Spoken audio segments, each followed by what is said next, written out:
नमस्कार, knowledge basket इंडियामध्ये परत एकदा तुम्हा सर्वांचं खूप खूप मनापासून स्वागत। आज आपण बोलणार आहोत येतं जे 14 मार्चचं ग्रहण आहे, चंद्रग्रहण, ते आपण भारतामध्ये पाळायचं आहे का, इतर कुठं कुठं दिसणार आहे, अशा बऱ्याचशा कमेंट्स आलेल्या आहेत। त्यांनी ग्रहण दिसणार आहे की नाही आणि ग्रहणाच्या वेळा कशा बघायच्या हे देखील मी व्हिडिओमध्ये सांगणार आहे। पण मुख्यत्वे आपण ग्रहण पाळायचं आहे का याच्यावर बोलणार आहोत। त्यामुळे सुरुवातीला आपण बघू हे ग्रहण पाळायचं आहे का आणि नंतर मग त्याच्या वेळा आणि कुठं कुठं दिसणार आहे ते या व्हिडिओमध्ये मी तुम्हाला सांगते। सर्वात प्रथम ग्रहण म्हणजे काय हे समजून घेणं महत्त्वाचं आहे। ग्रहण ही एक खगोलीय घटना आहे। ज्या वेळेला पृथ्वी ही चंद्र आणि सूर्याच्या मध्ये येते त्यावेळेला चंद्र झाकला जातो आणि मग चंद्रग्रहण लागतं। ही अतिशय शास्त्रीय खगोलीय घटना आहे। त्याबद्दल कुठले गैरसमज आपल्यामध्ये आहे हे आता आपण बोलूया। फार पूर्वी ग्रहण म्हणजे काय हे माहितीच नव्हतं, कारण त्यावेळेला अशी साधनं उपलब्ध नव्हती की ग्रहण म्हणजे काय हे सामान्य माणसाला कळू शकेल किंवा कम्युनिकेशनची देखील तितकीशी साधनं अवेलेबल नव्हती। त्यामुळे गैरसमज पसरणं तितकं साहजिक आहे। अचानक पृथ्वीवर पडलेला अंधार किंवा अचानक गुडूप होणारा चंद्र म्हणजे पृथ्वीवर आलेलं मोठं संकट आहे की काय असंच माणसाला वाटायचं। त्यामुळे त्यातून काही आख्यायिका देखील प्रचलित झाल्या, जसं सूर्याला किंवा चंद्राला राहू केतू या राक्षसांनी गिळलं की मग आपल्या पृथ्वीवर अशा प्रकारची स्थिती निर्माण होते आणि मग त्यांना म्हणजे सूर्य आणि चंद्राला राहू केतूच्या तावडीतून सोडण्यासाठी काही गोष्टी करायच्या नाही, काही गोष्टी करायच्या असं सांगितलं जायचं। दुसरी एक आख्यायिका खूप प्रसिद्ध आहे, ती म्हणजे चंद्राने एकदा आपल्या गणपती देवाला, गणपती बाप्पाला चिडवलं त्याच्या अपिअरन्सवरून, रंगरूपावरून, आणि तो मूषकावर बसलेला आहे हे बघून त्याने गणपती बाप्पाला चिडवलं आणि मग गणपती बाप्पाने चंद्राला शाप दिला की तू काही वेळासाठी नष्ट होशील। आणि मग पुढच्या गोष्टी, मग तो कसा पुढे पुढे जाऊन चंद्र, पौर्णिमा, अमावस्या या सगळ्या गोष्टी त्या आख्यायिकेमध्ये आहेत। काही आख्यायिकेमध्ये हे सगळं बघून शंकरांनी चंद्राला शाप दिला असं देखील सांगितलेलं आहे। तो या आख्यायिका आहे। आता आपल्याला माहिती आहे की चंद्राला राहू केतूने गिळलेलं नाहीये, ही एक भौगोलिक स्थिती निर्माण झालेली आहे। त्यामुळे याचं खूप टेन्शन घेण्याची गरज नाही। पण हे सुद्धा ऐकलंय की ग्रहणात एका जागी बसून राहायचं, एकावर एक पाय घालून आडी घालून बसायचं नाही, त्यानंतर टॉयलेटला जायचं नाही, बाथरूमला जायचं नाही। याच्या मागे काय सत्य आहे?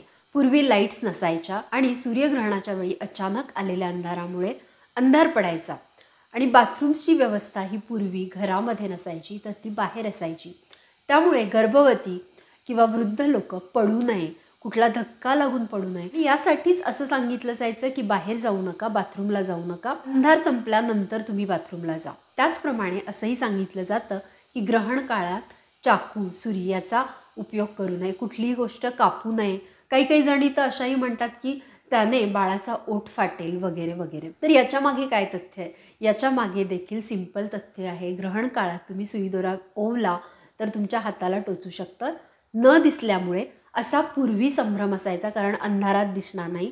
अंधारात चाकू सुरीचा वापर केला तर तुम्हाला कापू शकतं। या सगळ्या गोष्टींमुळे या गोष्टी त्यावेळी करायच्या नव्हत्या, परंतु ते इतकं समाजावर त्याचा पगडा आहे की अजूनही या गोष्टी केल्याने माझ्या बाळाचं ओठ फाटेल, माझ्या गर्भाला त्रास होईल असं वाटणं हे खरंच चुकीचं आहे।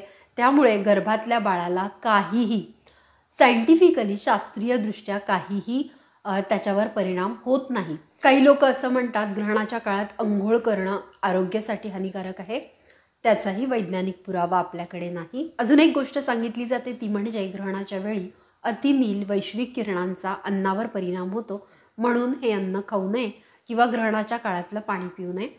ग्रहणाच्या काळात अन्नावर तुळशीपत्र ठेवावं वगैरे वगैरे, परंतु याच्या मागे कुठलंही शास्त्रीय कारण, शास्त्रीय तथ्य नाही। त्यामुळे शक्यतो गर्भवतींनी पाणी न पिणं, अन्न न खाणं या गोष्टी कटाक्षाने टाळायच्या आहेत, कारण त्यांनी जर पाणी नाही प्यायला, आता तर उन्हाळा चालू आहे, पाणी नाही प्यायला, अन्न नाही खायला, पाणी न पिल्यामुळे डिहायड्रेशन होऊ शकतं, बाळाला अन्नाचा पुरवठा नीट होऊ शकत नाही, मग या गोष्टी टाळायच्यात।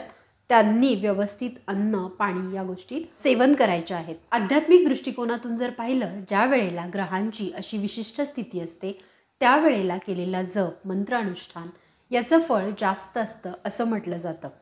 आणि म्हणूनच जे कोणी आध्यात्मिकदृष्ट्या किंवा स्पिरिच्युअली ज्यांना या गोष्टीमध्ये विश्वास आहे आणि सायन्सशी देखील ते कनेक्ट राहू शकतात. त्यांनी या काळामध्ये मंत्र जप करणं, मंत्र अनुष्ठान करणं याचं पुण्यफल हे जास्त असतं असं म्हटलं जातं. परंतु सूर्याला किंवा चंद्राला राहू केतूपासून सोडवण्यासाठी जर तुम्ही करत असाल तर मग त्यात काहीच तथ्य नाहीये.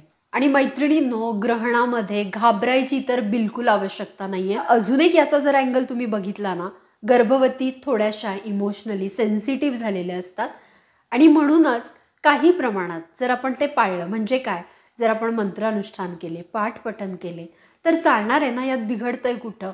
आपल्या मनाला शांती मिळणार आहे आणि जो आपल्यावर ऑलरेडी इमोशनली मारा झाला आहे त्याचं थोडंसं पाळल्याचं समाधान देखील आपल्याला मिळणार आहे. फक्त कुठलंही ग्रहण हे उघड्या डोळ्यांनी बघायचं नसतं. त्याच्यासाठी स्पेशली डिझाईन प्रोफेशनल चष्मे असतात, त्याने तुम्ही बघू शकता. कारण ग्रहणाच्या किरणांचा, सूर्याच्या किरणांचा हा इफेक्ट आपल्या डोळ्यावर होतो आणि मग याचा डोळ्यावर दुष्परिणाम होऊ शकतो. असं म्हटलं जातं, जी ग्रहणं भारतामधून आपल्या इथून दिसतात तीच पाळायला मान्य आहेत. आता तुम्ही कालनिर्णय जरी बघितलं ना, त्याच्यामध्ये क्लिअरली लिहिलेलं आहे की हे ग्रहण भारतातून दिसणार नाही, त्यामुळे वेधादी किंवा कुठले सूतक नियम हे देखील भारतामध्ये लागू होणार नाहीयेत, हे देखील भारतामध्ये पाळायचे नाहीयेत. परंतु फक्त तुमच्या माहितीसाठी भारतीय वेळेनुसार हे ग्रहण कधी लागणार आहे हे मी तुम्हाला सांगते. हे ग्रहण लागणार आहे की फर्स्ट कॉन्टॅक्ट विथ द पेनुम्रा म्हणजे उपछायेचा पहिला स्पर्श होणार आहे. भारतीय वेळेनुसार 9:29 हा पहिला स्पर्श होणार आहे. छायेची सुरुवात म्हणजे ऍक्च्युअल ग्रहणाची सुरुवात ही सकाळी 10:39 आणि 3 हे ग्रहण सुरू होणार आहे आणि याचा सर्वोच्च पॉइंट जो आहे हा 12:29 आहे. उपछायेची सुरुवात 9:29 होणार आहे आणि पहिला कॉन्टॅक्ट म्हणजे छायेचा पहिला कॉन्टॅक्ट, फर्स्ट कॉन्टॅक्ट विथ उमरा हा 10:39 आणि 3 होणार आहे. लास्ट कॉन्टॅक्ट विथ उमरा म्हणजे छायेची पूर्ण समाप्ती ही 2:18 आणि 2 असणार आहे. उपछायेचा शेवट हा 3:29 भारतीय वेळेनुसार असणार आहे. उपछायेचा हा जो पूर्ण कालावधी आहे हा जवळपास 6 तासांचा आहे आणि म्हणजेच काय तर उपछाया स्पर्श 9:29 ते उपछायेचा शेवट जो आहे लास्ट कॉन्टॅक्ट विथ द पेनुम्रा हा 3:29 असणार आहे भारतीय वेळेनुसार. तसेच बऱ्याच जणांनी विचारलंय की हे ग्रहण दुबईत दिसणार आहे का, हे ग्रहण युरोपमध्ये दिसणार आहे का, हे ग्रहण कॅनडामध्ये दिसणार आहेत का. युरोप, कॅनडा याच्या काही भागांमध्ये दिसणार आहे. आपल्या देशातून ग्रहण दिसणार आहे की नाही हे बघण्यासाठी तुम्ही drickpanchang.com या वेबसाईटवर जाऊन तुमचं लोकेशन इनपुट केलं तर तुम्हाला तुमच्या ग्रहणाच्या वेळा कळू शकतात. कुठलाही प्रमोशनल व्हिडिओ नाही आहे, मला जे ऑथेंटिक वेबसाईट वाटली ती मी तुमच्याशी शेअर केलेली आहे. अजूनही बऱ्याच वेबसाईट्स आहेत, तुम्ही इंटरनेटवर सर्च करू शकता. तरी देखील तुमच्या माहितीसाठी हे ग्रहण कुठून कुठून दिसणार आहे हे मी तुम्हाला सांगते. हे ग्रहण दिसणार आहे ऑस्ट्रेलियाच्या अधिकांश भागात दिसणार आहे, युरोप, आफ्रिकेमध्ये आफ्रिकेचा अधिकांश भाग, उत्तरी दक्षिणी अमेरिका, प्रशांत अटलांटिक, आर्टिक महासागर, पूर्वी आशिया, अंटार्क्टिका इत्यादी ठिकाणी हे ग्रहण दिसणार आहे. त्याचप्रमाणे हे जे ग्रहण आहे हे पॅसिफिक महासागरात दिसणार आहे, नॉर्थ अमेरिका, साऊथ अमेरिकेमध्ये दिसणार आहे, युरोपचा वेस्टर्न भाग आणि वेस्टर्न आफ्रिका इथं हे ग्रहण दिसणार आहे. तसेच हे ग्रहण जगातील काही मोठ्या सिटीजमधून देखील दिसणार आहे.